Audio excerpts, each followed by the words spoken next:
Sebagai orang percaya, kita harus mengerti firman Tuhan secara utuh sehingga kita berjalan dalam keseimbangan. Kita harus mengenal Tuhan juga secara utuh.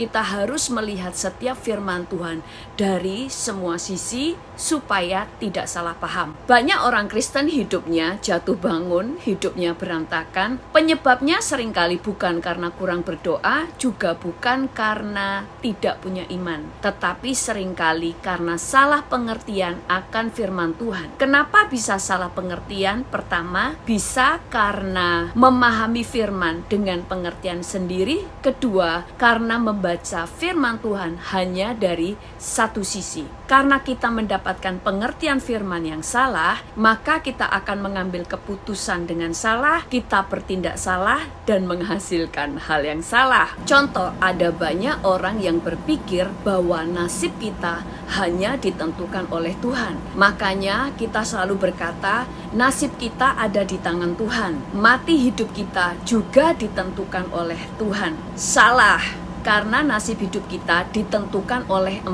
hal. Pertama, nasib kita memang ditentukan oleh Tuhan. Nasib hidup kita ditentukan oleh Tuhan kalau kita menyerahkan hidup kita kepada Tuhan dengan cara kita mau taat melakukan apa yang menjadi kehendak Tuhan, sehingga Tuhan yang mengendalikan hidup kita.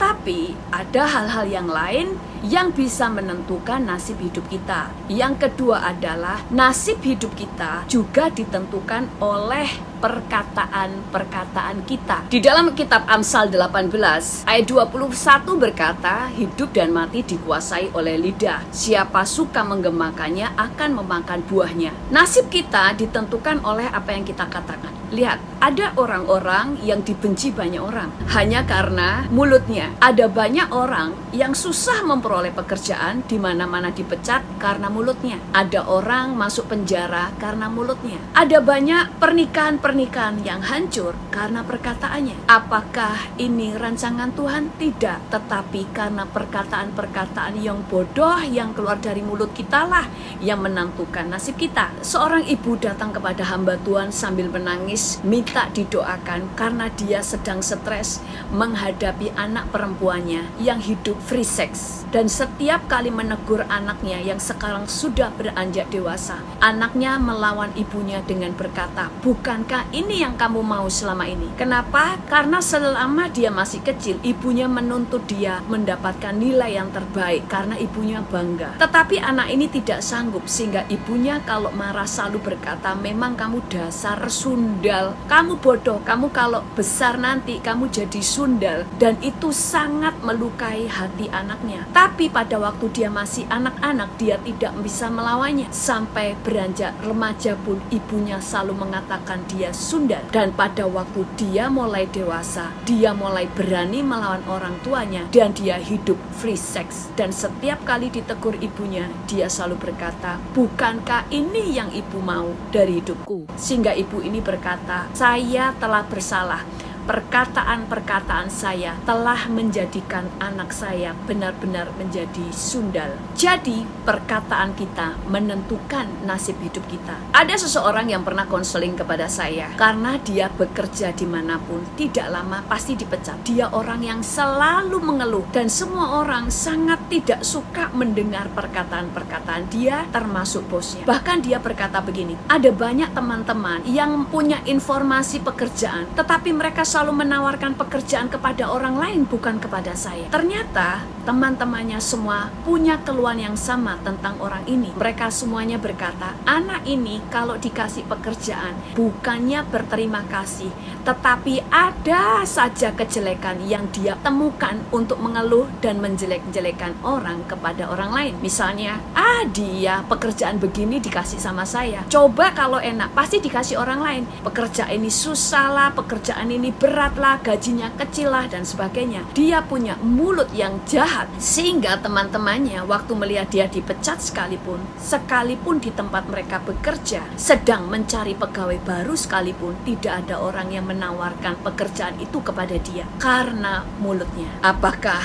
ini adalah rencana Tuhan? Tidak, tetapi karena dia tidak mau mengubah mulutnya. Firman Tuhan berkata, hidup dan mati dikuasai lidah. Siapa suka menggemakannya akan memakan buahnya. Jadi kita akan memakan buah dari hasil perkataan kita, baik atau buruk, baik atau jahat. Di dalam terjemahan NCV di situ dikatakan, apa yang Anda katakan bisa berarti hidup atau mati. Mereka yang berbicara dengan hati-hati akan dihargai. Bahkan kita dihargai atau tidak oleh orang lain. Kita dipercaya atau tidak. Kita bernasib mujur atau bernasib malang. Kita berumur panjang atau pendek juga ditentukan oleh perkataan-perkataan kita. Di dalam terjemahan isi Bible dikatakan begini, kata-kata bisa menyelamatkan hidup dan menyebabkan kematian. Jadi kamu harus menerima hasil dari apa yang kamu katakan. Firman Tuhan berkata, perkataan-perkataan kita bisa menyelamatkan hidup kita, bahkan bisa menyebabkan kematian. Abigail menyelamatkan seluruh keluarganya dari kematian yang pada saat itu Daud dan 400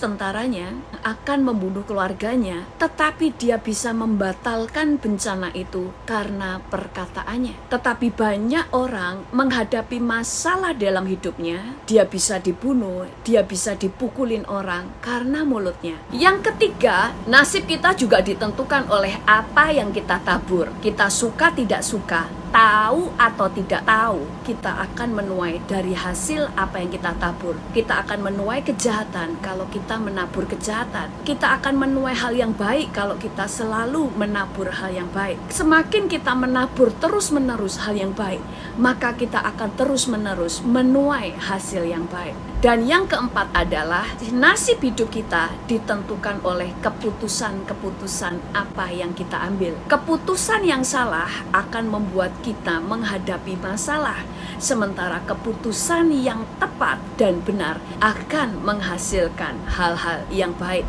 Contoh, hidup kita saat ini adalah hasil dari keputusan-keputusan kita yang kita ambil di masa lalu. Dan keputusan-keputusan yang benar, keputusan-keputusan yang tepat hanya bisa diambil oleh orang-orang yang bijaksana dan berpengetahuan. Itu sebabnya Alkitab mengajar kita tentang apa itu hikmat. Dan Alkitab juga mengajar kita pentingnya punya pengetahuan. Pada waktu kita memiliki banyak pengetahuan, maka akan menolong kita semakin berhikmat. Orang yang wawasannya luas, dia akan menjadi orang yang lebih bijaksana karena pikirannya terbuka. Contoh, banyak orang yang berkata, kalau saja aku tahu ini dari dulu, pasti nasibku tidak seperti ini. Kenapa? Karena pengetahuan yang benar membuat kita bisa membuat keputusan-keputusan yang benar. Ada seorang bapak yang memiliki uang tabungan untuk masa pensiunnya sebesar 1 miliar rupiah. Dia mempersiapkan tabungannya itu untuk masa pensiunnya. Suatu saat ada orang yang menawari dia untuk menanamkan saham untuk usaha yang mereka bangun. Dan 1 miliar ini dia taruh kepada orang itu semuanya.